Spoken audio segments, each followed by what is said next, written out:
I'm Anthony Davenport, and if you've had a business fail, or if your credit has suffered in some major way, today I'm going to teach you some tips on how to rebuild and get back in the game.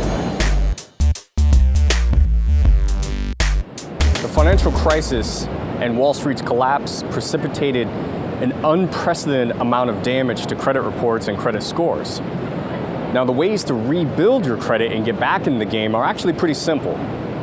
And this applies whether you were married for a long time and your spouse had, all the credit cards and credit lines in their name, and now you're finding that banks are really hostile to lending to people that don't have any credit at all. Or perhaps you've gone through a business failing that sucked down your personal credit as well. Or maybe you were tweeting a picture of yourself to someone you shouldn't have, and now you find yourself alone at home trying to navigate all these new dating apps, and you also need to rebuild your credit. The first thing that you need to do is to pull a copy of your credit report and see how it looks. No matter how bad you may think it is, you may think it is dog food credit that even when you call your mom, she's gonna hang up on you, but you need to start from there and know that it's not permanent. Credit scores don't last forever. They're a very temporary thing. After that, you need to dispute any negative accounts. Put the burden of proof on the creditors and lenders to prove that you were in fact late and that they have all the right information.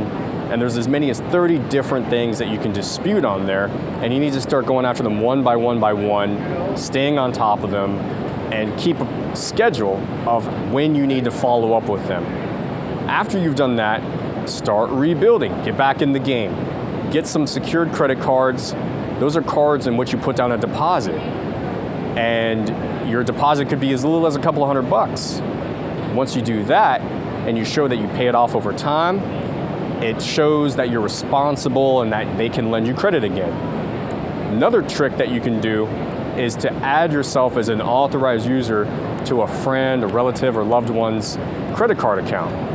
Now what this does is it piggybacks the credit from theirs to your credit report, and it will give you the same amount of credit history that they have for a particular account.